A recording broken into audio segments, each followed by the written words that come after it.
Bagian keempat dari seri kita, judulnya Foolish Judge, hakim yang uh, bodoh, bisa dibilang kayak gitu. Dan hari ini judulnya Prideful, judulnya sombong. Dan ini kesombongan. Sepanjang 5 bagian ini Tuhan lagi menuntun kita untuk keluar dari borders yang disebut kesombongan, ya. Dan lagi move beyond the borders of pride. Dan walaupun ini bukan bagian terakhir, tapi bisa dibilang ini hampir bisa dibilang ini bagian puncak dari pembahasan kita. Intinya dari semua kesombongan ada di sini, dan kita akan lihat dari kehidupan si superhero ini namanya Simpson. Ya, kita ke Hakim-Hakim 16 atau Hakim-Hakim 15, sorry. Kita akan lihat 2 bagian dalam hidupnya yang cukup mencengangkan karena dicatat di sana dia memerintah sebagai hakim Israel selama 20 tahun. Dan sepanjang 20 tahun di beberapa pasal yang kita baca, kalau saudara baca di Hakim-Hakim mulai dari 12, dari kelahiran Simpson, dari 13, sorry, Hakim-Hakim 13 lahirnya Simpson sampai akhir hidupnya Hakim-Hakim 16, kita akan lihat sepanjang 20 tahun itu diwarnai dengan, minggu lalu kita bahas, diwarnai dengan hawa nafsu, diwarnai dengan emosi yang tidak terkontrol, dengan amarah, dengan ngamuk, dengan bunuh-bunuh orang. Itu kerjaannya Simpson dan gak bisa diomongin orangnya. Dan yang benar-benar ironis adalah di dalam pembacaan ini dari pasal 13 sampai 16 hanya ditemukan 2 kali Simpson berdoa. 2 kali dia berdoa, 2 kali sepanjang 20 tahun. Wow. Ya, sebelum saya maju kemana-mana, sebelum kita mulai baca apapun, saya pengen kasih poin ini dulu, oke saudara, poin yang sederhana banget, oke. Tanpa kita sadari seringkali kesombongan kita berada pada titik tertinggi ketika kita memutuskan untuk atau merasa tidak perlu untuk berdoa. Di situ. Dan kalau kita renungin dalam hidup, kehancuran-kehancuran terbesar kita dalam hidup seringkali diawali dari kita udah lagi gak hidup dalam doa. Udah gak nanya Tuhan lagi. Dulu apa-apa nanya Tuhan, ketika belum punya apa-apa nanya Tuhan. Karena mau gak mau nanya Tuhan, mau gak mau datang selalu ke dia karena gak punya apa-apa dan gak punya siapa-siapa lagi. Tapi ketika udah mulai ada tabungan, udah mulai ada investasi, udah mulai ada udah mulai ada kolega, ada rekan bisnis yang mulai invest di kita, mulai ada bantuan-bantuan sana sini, kita mulai tergoda untuk merasa tidak perlu lagi berdoa. Dan tanpa sadar atau dengan sadar, itu titik tersombong dalam hidup kita ketika kita bilang sama sorga, I don't need you, I can do this on my own, aku bisa lakukan ini sendiri, aku gak perlu bantuan Tuhan. Dan kesombongan Simpson tentu bukan hanya berasal dari yang kita udah pelajari tentang talenta atau karunia dia, kekuatan supernya. Bukan hanya di situ saja, tapi nampaknya berasal dari sini juga. Bisa dibilang ini justru alasan terbesar kenapa orang ini, seperti minggu lalu kita bahas, dikontrol oleh hawa nafsunya, oleh keinginan dagingnya. Karena kita tahu keinginan daging berlawanan dengan keinginan roh. Dan orang yang berhenti berdoa, rohaninya bukan cuma tidur atau sakit, tapi seringkali mati. Makanya gak ada kehausan lagi baca firman, gak ada kehausan lagi mencari kehendak Tuhan, datang ke hadiratnya untuk menyembah dia. Nggak ada lagi angkat-angkat tangan, nangis-nangis kayak dulu pas belum punya apa-apa, kayak dulu pas belum punya siapa-siapa. Nggak ada lagi yang kayak gitu, yang kita bahasain sebagai first love, kasih cinta mula-mula. Kenapa? Nggak ada lagi gairah itu, kemungkinan besar rohaninya mati. Kenapa? Karena gak bernafas. Ya, beberapa tokoh Kristen seperti Martin Luther dan D.L. Moody dan banyak lagi berkata, Jonathan Edwards mengatakan hal yang serupa. Dia bilang doa itu nafas rohani. Orang Kristen berhenti bernafas, berhenti hidup. Beberapa penyembahan jadi terpaksa, berat rasanya. Kenapa? Karena kita udah gak bergairah. Berapa pelayanan jadi beban, bukan jadi kehormatan yang kayak dulu. Dulu masih kehormatan. Dulu rindu mau ngapain aja deh, mau salam-salam kayak di depan, atau mau jemput orang kayak di lift, atau mau ngolekin duit tuh, kolekte atau apalah pokoknya. Dulu rindu. Dulu masih kerinduan, tiba-tiba sekarang jadi kewajiban yang memberatkan. Kenapa? Lupa bahwa ini bukan tentang apa yang bisa kita dapat, tapi tentang apa yang telah Dia berikan kepada kita yang tidak layak menerimanya. Hakim-Hakim 15, kita lihat ayat 18. Beberapa ada di depan kayaknya di slide situ. Hakim-Hakim 15 ayat 18, ketika ia sangat haus berserulah ia kepada Tuhan 1 dari 2 kali sepanjang hidupnya, 20 tahun memerintah sebagai raja sebagai hakim Israel, dan salah satu dari 2, dan dua-duanya percaya deh dia berdoa hanya ketika kepepet, ketika lagi perlu aja, ketika lagi bermasalah aja. Ketika ia sangat haus berserulah ia kepada Tuhan, akhirnya dia berdoa juga. Oleh tangan hambamu ini telah kau berikan kemenangan yang besar itu. Wih, lihat gak doanya? Gagal paham saya. Ini orang masih ngerasa dia dipakai Tuhan luar biasa. Jadi dia bilang, dia tahu persis. Ya, kemenangan yang besar itu kau berikan lewat tanganku. Widih, gila gak? Oleh tangan hambamu ini telah kau berikan kemenangan yang besar itu. Jadi dia tahu nih kemenangan dari Tuhan, tapi ya lewat gue dong. Lihat gak, dia doa macam apa ini?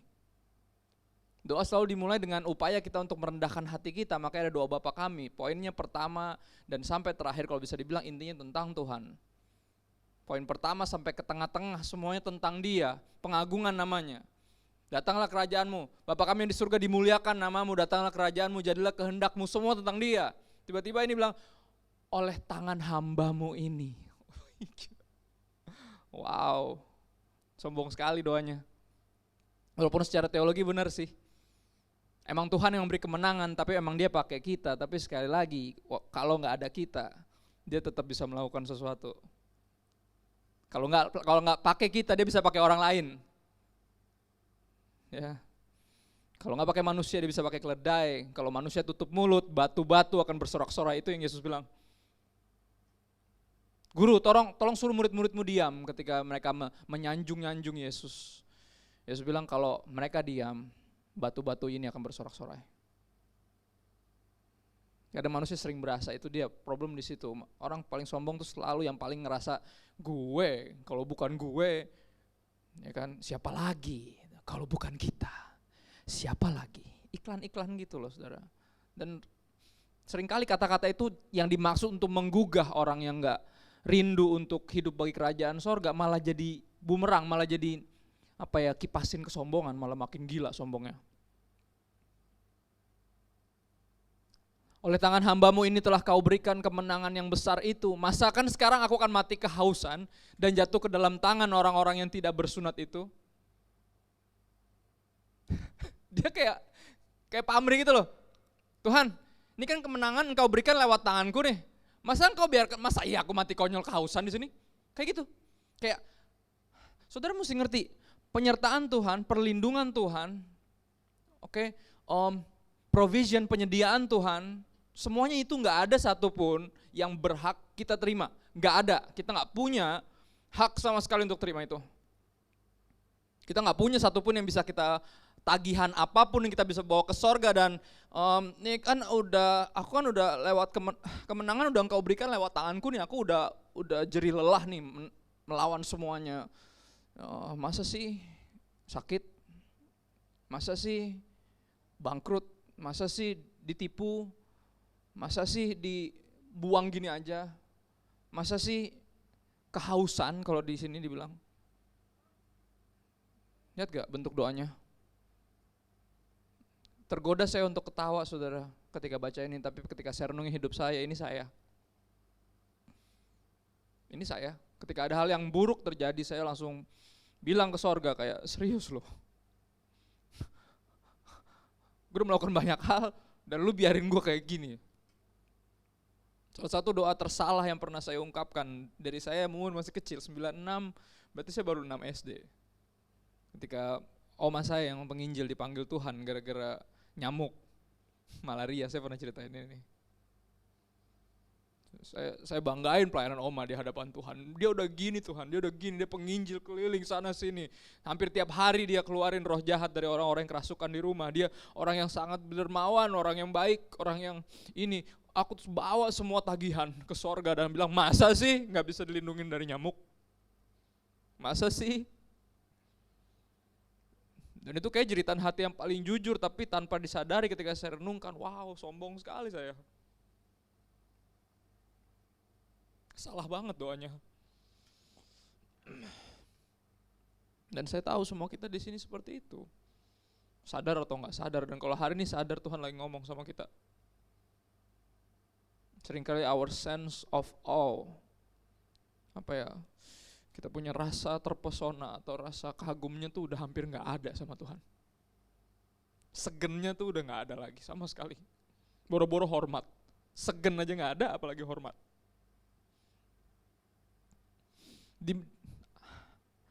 Alasannya kenapa? Jelas kesombongan. Kesombongan yang buat manusia berpikir dia tuh sama Tuhan tuh setara. Emang iya, indeed, we are a friend of God because He calls us friend. But remember, dia bukan teman kita yang bebas kita toyor-toyor seenak-enaknya. Kan teman. Kan akrab, kan sohib, kan hopeng kalau bahasa Cinanya. Bedain tapi dia Tuhan. Walaupun dia sahabat, dia Tuhan. Gak bisa sembarangan kita kayak gitu.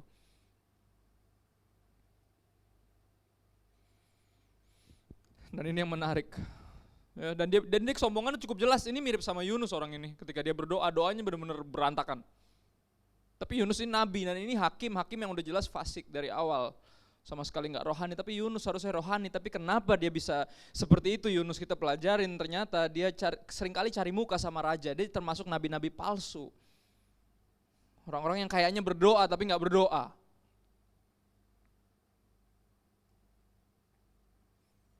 Terlihat jelas kita belajar waktu itu tentang Yunus, ketika dibilang di kapal itu dipenuhi orang-orang apa nih, mirip banget. Simpson juga ngomong gitu.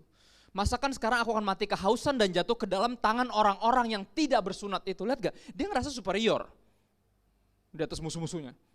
Dia ngerasa dia umat pilihan yang itu orang tidak bersunat, orang kafir, orang penyembah berhala. Dan Yunus juga berdoa kayak gini. Dan berdoanya menarik, ketika di kapal itu kena badai, semua berdoa kepada Allahnya masing-masing. Walaupun mereka dibilang kafir, mereka dibilang nyembah dewa-dewi, enggak nyembah Tuhan yang benar, tapi mereka berdoa at least sikap hatinya benar, tahu bahwa enggak bisa ini. Mereka berdoa kepada Tuhan yang mereka tahu, walaupun bukan yang benar. Tapi Yunus enggak dicatat berdoa, dia berdoa baru di mana? Ketika dibuang ke laut, dimakan ikan, di dalam perut baru dia berdoa.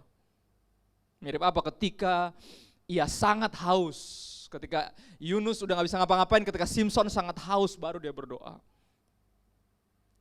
Dan saya lagi bicara bukan tentang orang lain, saudara, saya lagi bicara tentang saya. Seringkali bahkan hamba Tuhan pun hanya berdoa ketika ada keperluannya. Dan itu semua sumber dari semua kesombongan yang ntar tiba-tiba bukan cuman muncul, bukan cuman menghinggapi, tapi menguasai mereka. Dan nanti di akhir terakhir di Matius 7:21-23 mereka bilang, Tuhan bukankah aku sudah begini? Dibawa semua tagihannya. Dan Tuhan bilang, siapa ya? Sesungguhnya aku tidak pernah mengenal kamu, pergilah hai pembuat kejahatan.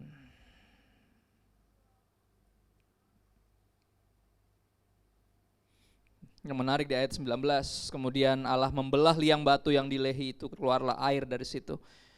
Simpson minum lalu menjadi kuat dan segar kembali, sebab itu dinamailah mata air itu mata air penyeru yang sampai sekarang masih ada di Lehi. Ia memerintah sebagai hakim atas orang Israel dan dalam zaman orang Filistin 20 tahun lamanya.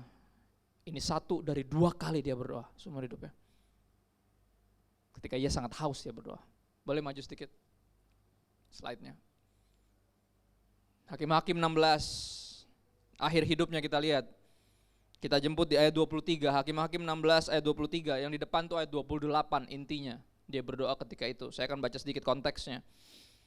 Di bawah judul Simpson mati, Hakim-Hakim 16 ayat 23, sesudah itu berkumpullah raja-raja kota orang Filistin untuk mengadakan perayaan korban sembelihan yang besar kepada Dagon, Allah mereka dan untuk bersukaria. Lihat, semua agama punya ibadah sendiri, punya Tuhan sendiri, punya liturgi sendiri, punya ritual sendiri, punya upaya sendiri untuk ke sorga. Tapi semua agama termasuk agama Kristen gak bisa bikin orang masuk sorga. Kita gak masuk sorga gara-gara bayar perpuluhan, kita gak masuk sorga gara-gara kita donatur terbesar gereja ini, kita gak masuk sorga karena 10 hukum perintah Allah gak ada yang kita langgar, kita gak masuk sorga karena kita melayani, kita gak masuk sorga karena kita dermawan, kita gak masuk sorga karena kita masuk sorga karena Yesus. Kita selamat karena Tuhan, bukan karena kita. Dan menarik, dibilang ini mereka lagi ngumpul untuk mengadakan korban sembelihan. Semua punya sajennya sendiri-sendiri kalau bahasa Jawa ya. Punya semuanya, semua agama punya itu. Mereka ngomongin, kata mereka telah diserahkan oleh Allah kita ke dalam tangan kita Simson, musuh kita. Lihat gak? Bahkan orang kafir, orang yang menyembah dewa-dewi yang bukan sesungguhnya Tuhan pun menyadari bahwa apa? Simson ini dikasih sama Tuhan buat kita. Kita gak bisa kalahin dia sebenarnya. Tapi lihat gitu, Tuhan kita menyerahkan Simson kepada kita. Lihat gak? Bahkan sikap hati yang dibilang kafir itu, yang dibilang fasik itu lebih benar daripada yang katanya umat pilihan, yang katanya hakim atas umat pilihan, yang katanya hamba Tuhan, yang katanya pendeta, yang katanya apalagi katanya. Bahkan sikap hati mereka lebih benar. Telah diserahkan Simson. Kenapa? Karena mereka menyadari, ya, dalam beberapa kali perjumpaan dengan Simson, kelar hidup mereka, ngerti maksudnya? Ini orang sendirian dan mau berapa ribu yang datang, habis semua. Dan dia tahu ketika ini orang bisa datang dengan bodohnya, dengan mata yang udah tercungkil, dengan rambut yang udah terpotong, tanpa kekuatan, ini pasti Tuhan yang menyerahkan dia kepada kita. Wow, mereka punya teologi lebih benar daripada teologinya Simson. Teologinya Simson masih mengandung kesombongan. Dia bilang, ya emang kemenangan dari engkau sih, tapi oleh tanganku.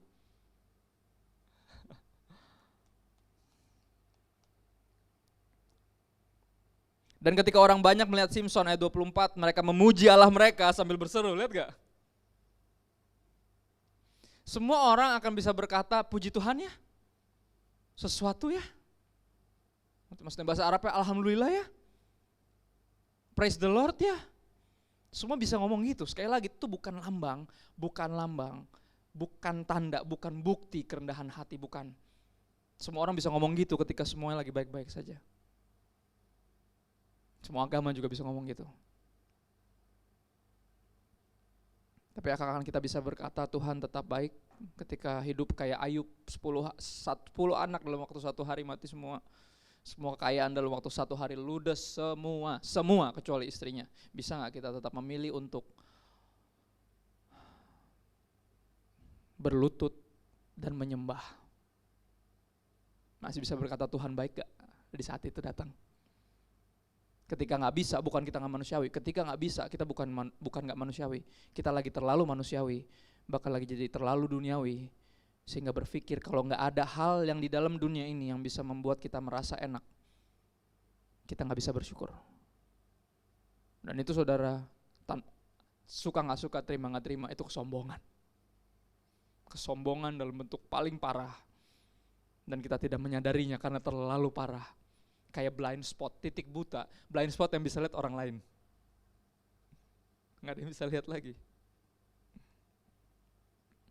Dan ini kita membuka Alkitab tiap-tiap minggu, bahkan tiap-tiap hari, untuk ngaca. Alkitab itu kayak cermin, untuk melihat titik-titik buta kita, yang mungkin orang lain gak bisa lihat, karena kita simpan di dalam kedalaman hati kita kesombongan ini. Tapi sorga gak mungkin gak tahu.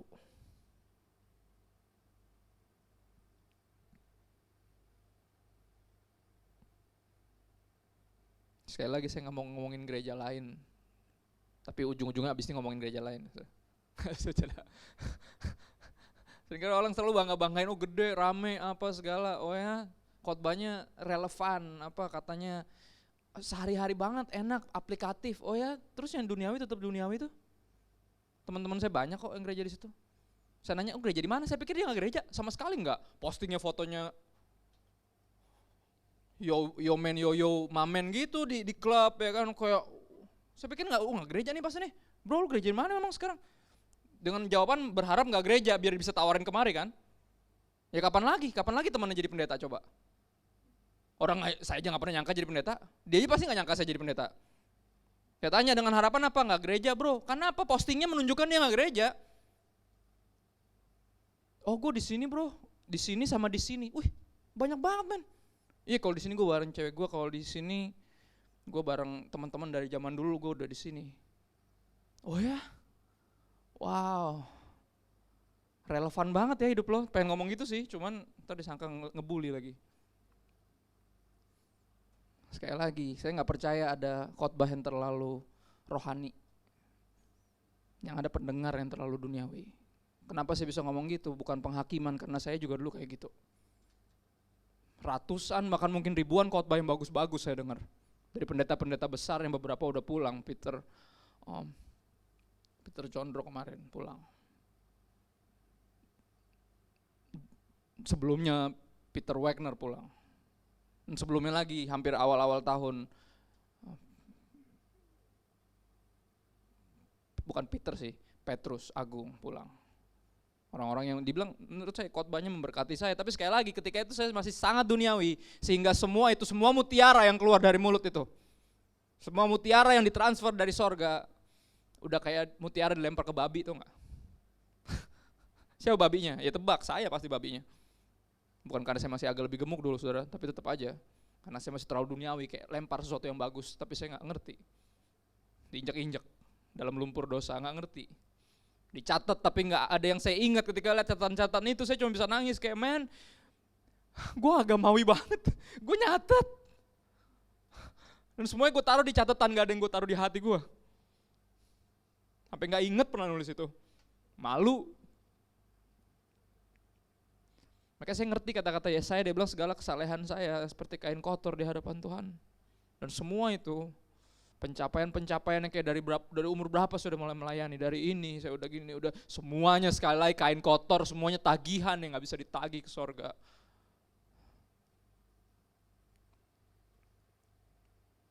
Ngomongin apa sih saya? Jadi ngedumel aja nih.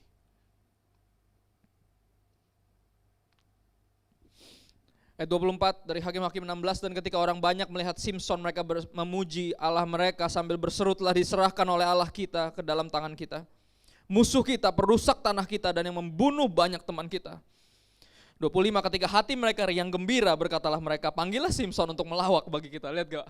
Dipermalukan. Kapan lagi? Karena ketika kalah orang dipermalukan, dan kapan lagi ada kesempatan mempermalukan orang yang selalu mempermalukan mereka. Panggil, suruh ngelawak.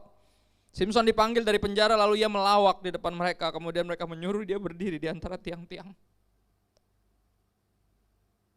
Berbicara pelawak. Hamba-hamba Tuhan yang udah jatuh sekarang dan masih hidup, hampir jadi kayak pelawak. Ketika mereka ngomong udah gak ada yang mau dengar, semua cuma bisa ketawa. Ngemeng aja lu bau. Gitu. Udah kayak pelawak, kasihan. Dan bukan tugas saya menghakimi, bukan tugas kita ngomongin, tugas kita mendoakan. Tugas kita kalau ketemu ngomong dari hati yang terdalam. Kenapa sih om? Kenapa mesti kayak gitu?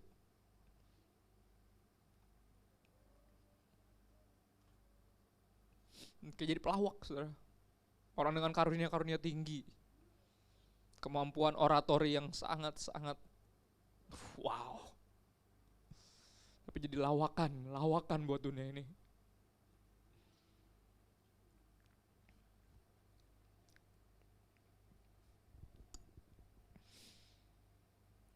Ayat 26, berkatalah Simson kepada anak yang menuntun dia, lepaskanlah aku dan biarkanlah aku meraba-raba tiang-tiang penyangga rumah ini supaya aku dapat bersandar kepadanya.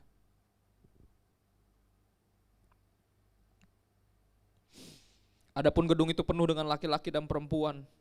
Segala raja kota orang Filistin ada di sana. Dan di atas soto ada kira-kira 3.000 orang laki-laki dan perempuan yang menonton lawak Simson itu. Berserulah Simson kepada Tuhan, katanya, Ini kali kedua dan ini doa terakhir dia sebelum dia mati. 20 tahun memerintah dan mungkin lebih dari 20 tahun dia hidup. Hanya 2 kali tercatat dia berdoa ketika dia sangat kehausan dan ketika dia udah gak tahu mau ngapain dan gak bisa ngapa-ngapain. Matanya udah gak ada, kekuatannya udah gak ada. Perempuan yang dia korbankan seluruh hidupnya buat dia jelas udah gak ada. Tinggal dia, dan uniknya dia menyadari tinggal dia dan Tuhan. Akhirnya dia sadari gak ada lagi yang dia punya selain Tuhan.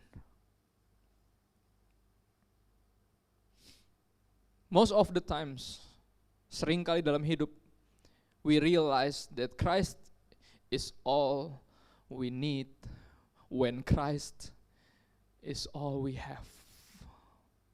Seringkali dalam hidup ini kita baru sadar bahwa hanya Kristus yang kita butuhkan ketika tinggal Kristus yang kita punya. Dan bukan Tuhan jahat untuk bawa kita ke titik itu, justru karena dia baik, dia ingin menyadarkan kita. Hey, you need me. Hey, I am the one that never leave you nor forsake you. Kenapa lu tinggalin gua? Di mana mereka yang lu tinggalin gua karenanya? Mana? Di mana? Nggak ada kan? Salah satu ciri dari orang sombong itu selalu nyalahin yang lain. Entah orang lain atau keadaan. Apapun dan siapapun selain dia. Kalau lagi ditegur pasti cari alasan, pasti jago ngeles, dan saya salah satunya, istri saya paling tahu. Ya, makin kesini saya makin belajar. Karena ada satu orang yang bisa ngeliat titik buta saya selain Tuhan, selain pribadi itu. Ada istri saya yang bisa lihat. Nah, dia yang paling tahu saya bangun kayak gimana, saya berdoa atau enggak.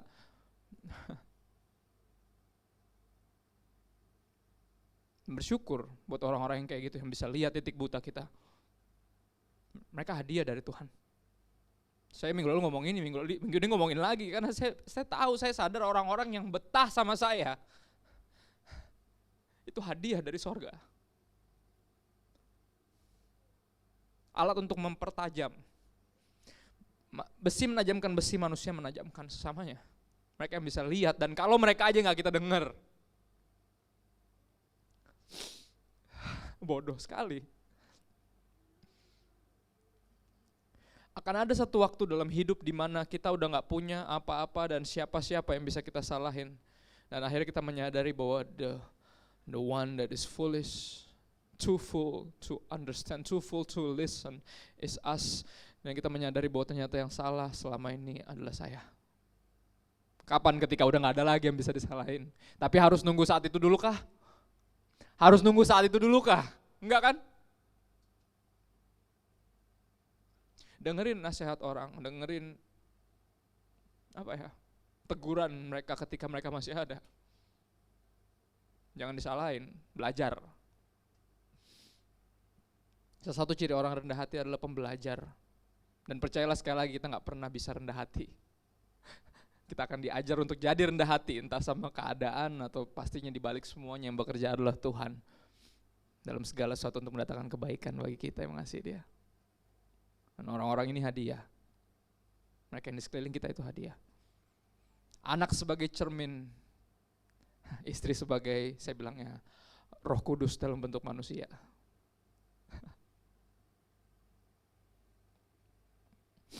Dan di sini dia udah gak punya siapa-siapa tentunya, karena perempuan itu jelas bukan dari Tuhan. Yang dia bela-belain itu di pasal sebelumnya kita bisa baca betapa bodohnya orang ini gara-gara perempuan. Dia buang gitu aja, panggilan Tuhan yang luar biasa dia buang gitu aja. Covenant, janji. Dia buang gitu aja karunia, dia buang gitu aja hidupnya sendiri. Coba buat perempuan ini, minggu depan akan kita bahas lagi betapa keras kepalanya dia. Bagian terakhir dari seri ini bukan tentang kesombongan, tapi tentang keras kepalaan. Karena keras kepala itu ciri paling jelas dari orang sombong. Nggak bisa diomongin minggu depan, kita akan panjang di situ. Saya akan habisin waktu kita di sini. Ayat 28, berserulah Simson kepada Tuhan, akhirnya dia berdoa, katanya, ya Tuhan Allah, ingatlah kiranya kepadaku dan buatlah aku kuat. lihat doanya udah jelas ngaco lagi. Walaupun sekarang sikap hatinya udah lebih berubah dari doa dia yang pertama. Doa dia yang pertama dia bilang, oleh kekuatan tanganku telah kau bawa kemenangan itu. Dia langsung sombongin dirinya, tapi yang ini langsung dibalik. Ya Tuhan Allah, he acknowledge him as God. Ya Tuhan Allah, ingatlah, lihat bentuknya agak lebih rendah hati tapi masih ngaco. Ingatlah kiranya kepadaku dan buatlah aku kuat. Dia menyadari yang buat dia kuat itu Tuhan. Ya, tapi yang agak konyol adalah gini, ingatlah kepadaku. Saya tergoda untuk ketawa karena ini secara teologi jelas-jelas salah, tapi nggak bisa. Alkitab itu cermin. Kenapa dia ngomong gitu?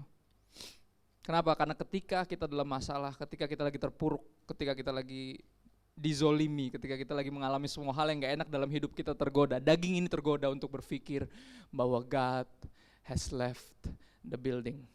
Elvis has left, maksudnya God has left us alone. Tergoda untuk kita, karena rasanya kayak gitu. Are you there? Sebuah doa yang jelas-jelas salah, karena Tuhan gak pernah kemana-mana. I will never leave nor forsake you. I will be with you till the end of time.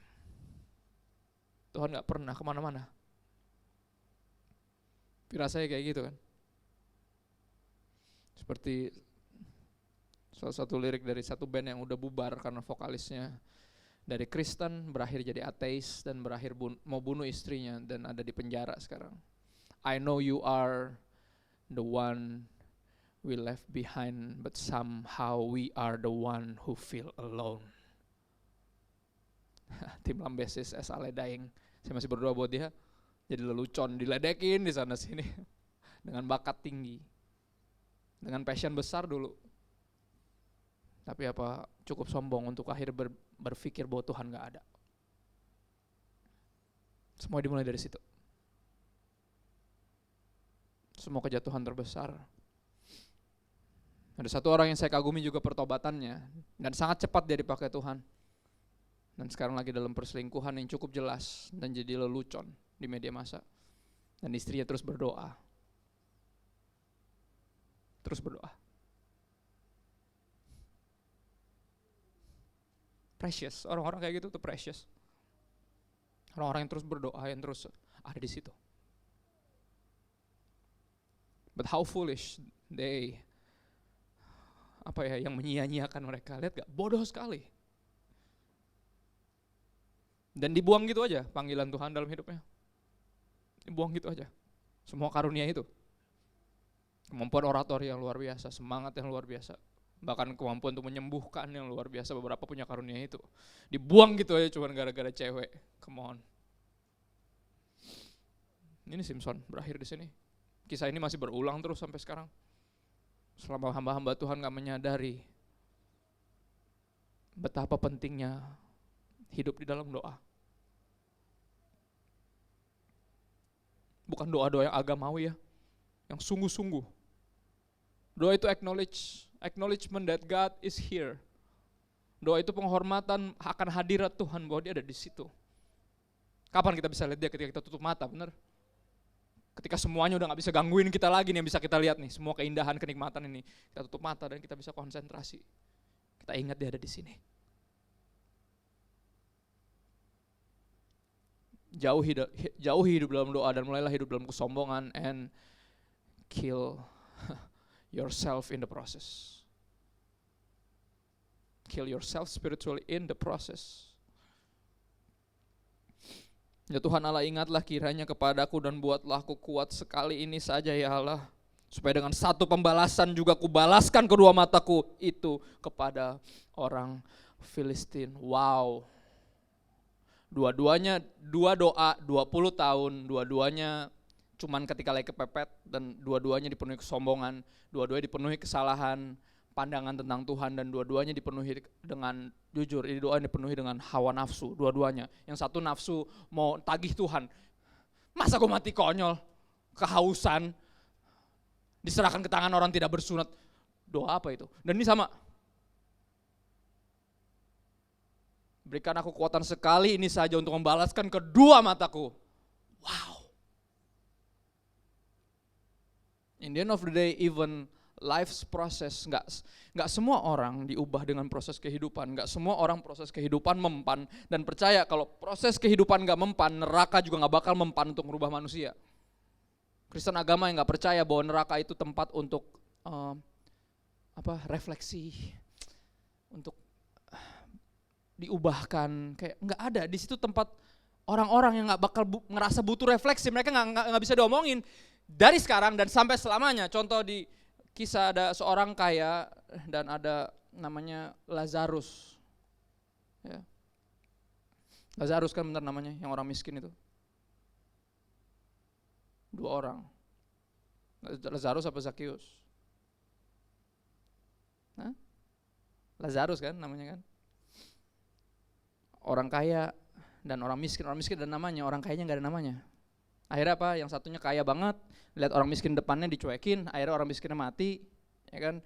Dibilang duduk di pangkuan Abraham, penggambarannya kayak di sorga, dan orang kayanya ada di neraka. Terus dia bilang sama Abraham, bayangin dia masih ngerasa dia kaya dan ngerasa punya otoritas. Ketika udah di neraka pun dia nggak punya nggak introspeksi, nggak bertobat, nggak apa. Sekali lagi neraka nggak dirancang untuk bikin kapok, karena neraka nggak pernah dirancang untuk manusia.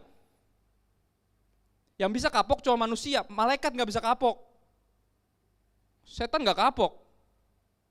Ada orang yang sampai kemakan sama band ini mungkin yang judul lagu Sympathy for the Devil. Simpati untuk iblis. Kalau iblis minta maaf diampunin nggak ya? Nggak, iblis nggak bakalan mau minta maaf, itu masalahnya. Kenapa? Karena kesombongan yang buat dia nggak pernah ngerasa perlu untuk minta maaf.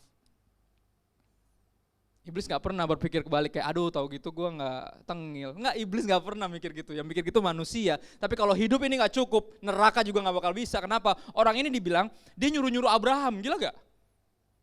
Siapa dia? Bapak leluhurnya disuruh-suruh.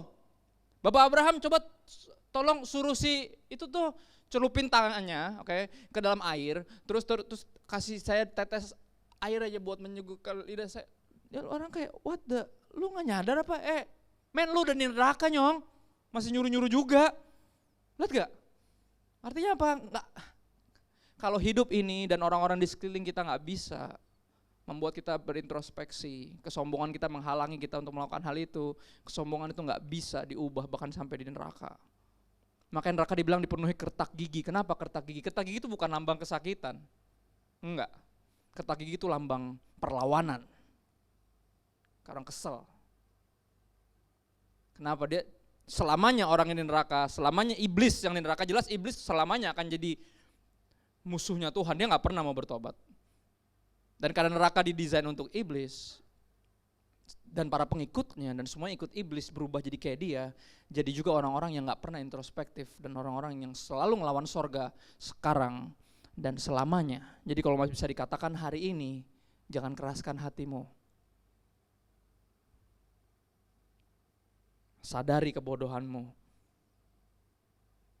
Karena bahkan di akhir hidupnya Simpson masih gak belajar juga bahwa ini bukan tentang dia. Lihat gak, dia selalu ngomong tentang dia. Kenapa? Ini ciri-ciri dari kehidupan dalam daging, semua tentang diri sendiri. Masa aku mati kehausan? Berikan aku kekuatan sekali lagi untuk membalaskan kedua mataku. Lihat gak, semua tentang dia, bukan tentang Tuhan. Tapi doa Bapa kami kita tahu semua tentang dia, benar? Karena Engkau yang mempunyai kerajaan dan kuasa dan kemuliaan sampai selama-lamanya. 2 ayat terakhir tentang doa ada di depan. Singkat 5 menit paling selesai. Coba lihat. Matius 26 ayat 41 ini yang Yesus bilang, berjaga-jagalah dan berdoalah supaya kamu jangan jatuh ke dalam pencobaan. Jadi kenapa orang terus jatuh ke dalam pencobaan, bahkan berendam di situ? Jangan bawa kami ke dalam pencobaan karena kami bisa masuk sendiri. Kenapa? Karena tidak berjaga-jaga dan berdoa, itu alasannya. Kita tahu 2 kali sepanjang 20 tahun dia berdoa itu tidak cukup, sangat jauh dari cukup. Dan menjelaskan kenapa dia dipenuhi dengan kesombongan dan hawa nafsu. Kita jadi tahu ternyata karena dia gak berjaga-jaga dan gak berdoa. Dia gak dipenuhi dengan doa. Dia bukan orang yang itu, kehidupan doanya hancur Mina. Roh memang penurut, kata Yesus, roh memang mau melakukan yang benar, tetapi kalian tidak sanggup. Yang dalam kurung itu bahasa Indonesia masa kini. Saya gabungin untuk lebih ngerti ayat ini. Roh memang penurut, roh memang mau melakukan yang benar, tetapi kalian tidak sanggup. Kenapa? Daging atau tabiat manusia lemah. Tapi kalau udah tahu daging lemah, makanya berjaga-jaga dan berdoalah. Biar roh yang penurut itu dipeluk sama Roh Kudus. Sehingga daging yang lemah gak mengambil alih, itu isi doa saya selalu. Kenapa? Karena saya tahu semua kita lelah, semua kita punya kepentingan, semua kita punya urusan. Semua kita punya, nanti udah mulai mikirin apa, abis ini ada apa. Tapi sekali lagi, come on. Hari Sabat dikasih untuk kembali merenung, kembali introspeksi, dan bersyukur sama Tuhan.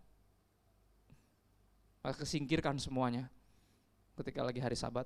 Yang bisa kita lakukan adalah acara keluarga, bukan cuma secara rohani tapi juga secara jasmani. Dan makanya puji Tuhan kalau kita bisa sekeluarga ada di sini semua, ada di rumah Allah. Atau kalaupun gak di sini, mereka di tempat lain, it's okay. Yang penting mereka beribadah, itu yang pengen kita tahu. Karena hari ini emang dirancang untuk itu. 6 hari lamanya engkau boleh bekerja, tapi 7 hari ke-7 hendaklah engkau menghentikan semuanya dan mulai introspeksi, menyadari, mengingatkan dirimu bahwa semua ini dari Tuhan dan mestinya semua ini buat Dia.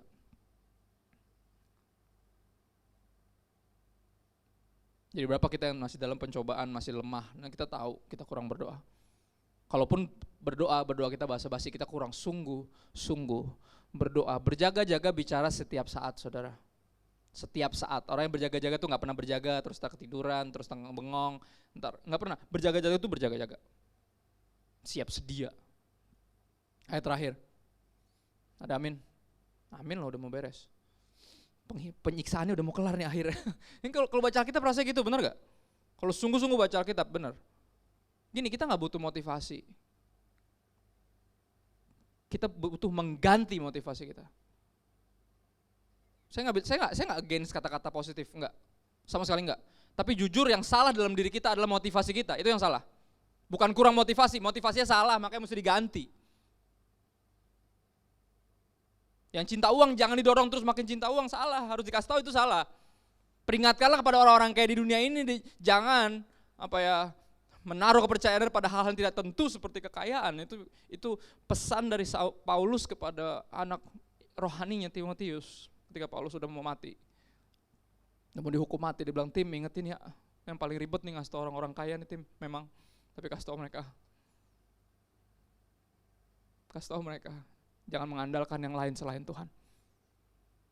Dan jangan cuma yang ngerasa, aduh gue kaya lagi, jangan. Semua kita punya kekayaan kita sendiri. Sukar orang yang beruang masuk kerajaan Allah.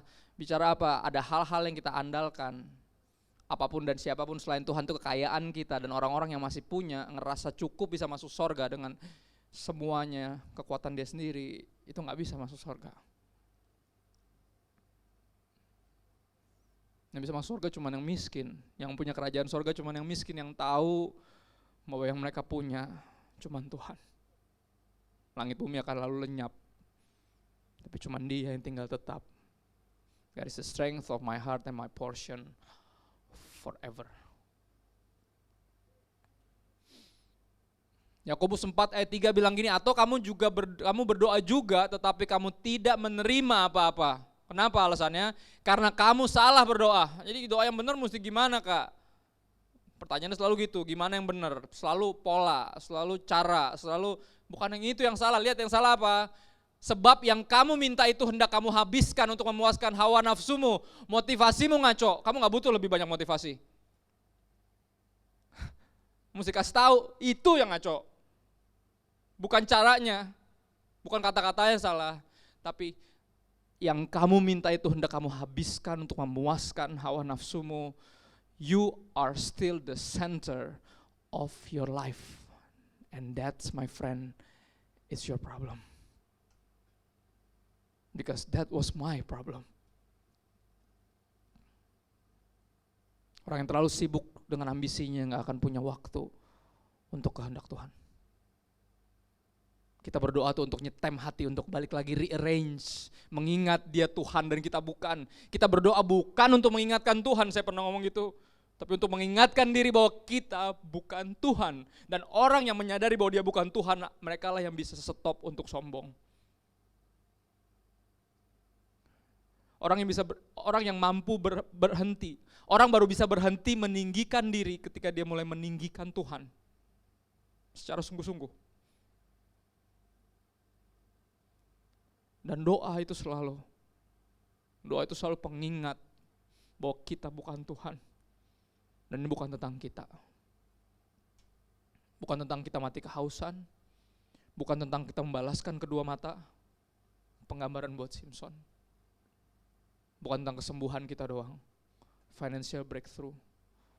Bukan tentang itu, bukan tentang kita, bukan tentang anak-anak kita yang lagi bengal, kita berdoa biar mereka pulang, biar apa? Beberapa orang berdoa cuma biar gini, biar keluarganya kelihatan harmonis dan anak-anaknya gak ada yang ngaco sehingga orang tuanya gak malu. And that's my friend, itu self-centeredness at its worst. Jangan sampai nanti misalnya anak kita badung dan kita berdoa biar mereka pulang cuma biar kita gak malu. Jangan sampai, karena itu salah. Kita berdoa biar mereka pulang dan bertobat. Karena apa? Kita rindu mereka meninggikan Tuhan, karena kita tahu hanya Dia yang layak ditinggikan dan gak ada yang lain.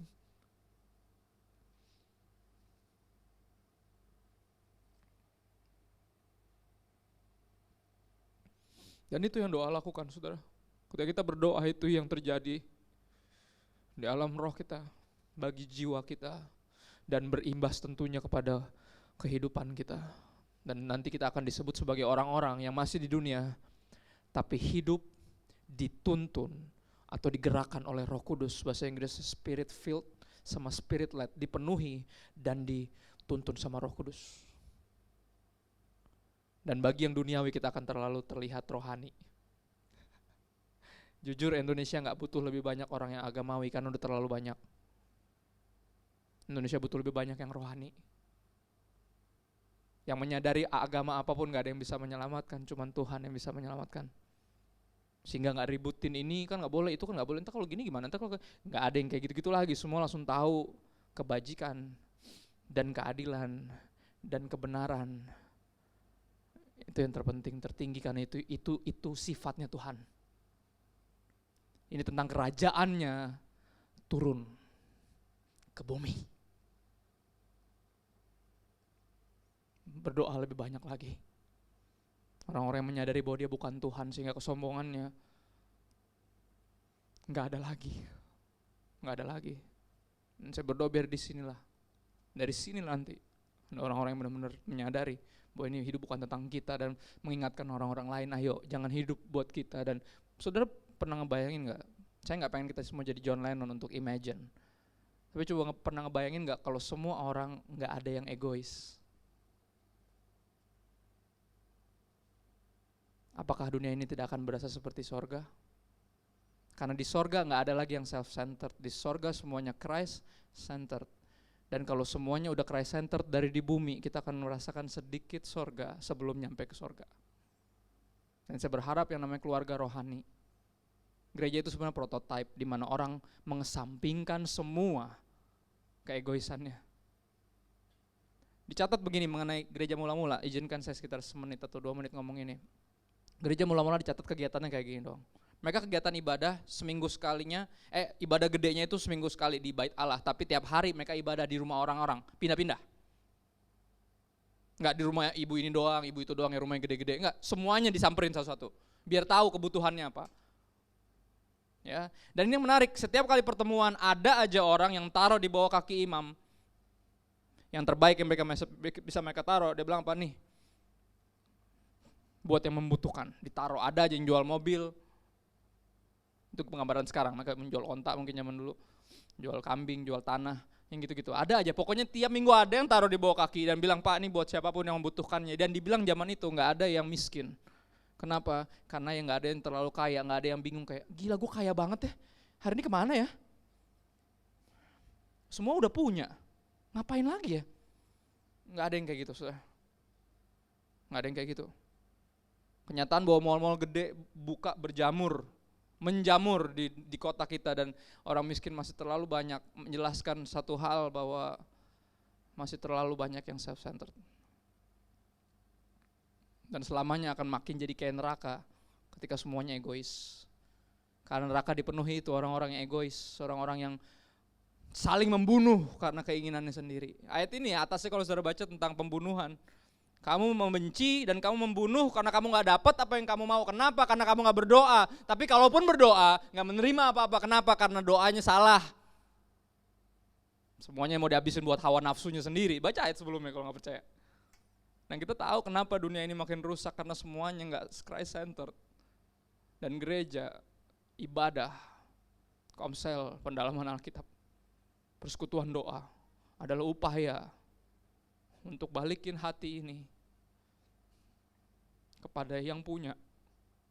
Menyerahkan tahta di hati ini untuk sang raja, segala raja duduk di sini. Sehingga kita lagi gak dipenuhi dengan keinginan daging, tapi dipenuhi dengan keinginan roh. Biar kita makin rohani. Kalau kita makin rohani, dengerin saudara, kita akan relevan di bidang kita masing-masing. Orang gak perlu dikasih tahu gimana cara mengelola keuangan. Ada seminar keuangan tentang hal itu. Dan mimbar yang cuma berapa menit ini dipakai buat ngomongin begituan, kayak serius loh. Ada orang datang ke Yesus, saya kemana-mana saudara, agak ngedumel, kesel soalnya. Selalu gitu, dibangga-banggain tuh, oh ini asik kita diajarin untuk gini, mengatur keuangan. Gue bilang, itu kan ada seminarnya. Ngapain dari mimbar dia mesti ngomong gitu? Ada orang datang sama Yesus, orang bilang gini, guru, masa nih saudaraku gak mau bagi warisan ke aku? Yesus gak ngegubris loh. Terus urusan gue gitu. Kalau saudara baca, Yesus benar-benar gak ngegubris hal itu. Kayak bukan urusannya. Bagi warisan apaan? Kata Yesus. Menarik loh. Guru kita menarik loh kalau kita perhatiin dia, dan betapa seringkali karena permintaan pasar. Beberapa hamba Tuhan udah mulai lagi, enggak lagi seberani dulu, enggak lagi tajam setajam dulu, enggak lagi jujur sejujur dulu.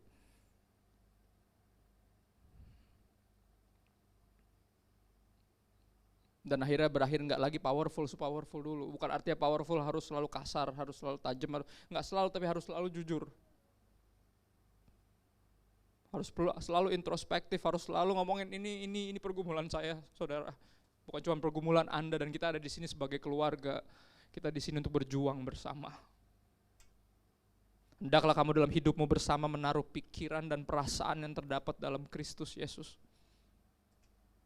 Hendaklah ibadah kita dipenuhi saling menasehati antara yang lebih tua kepada yang lebih muda.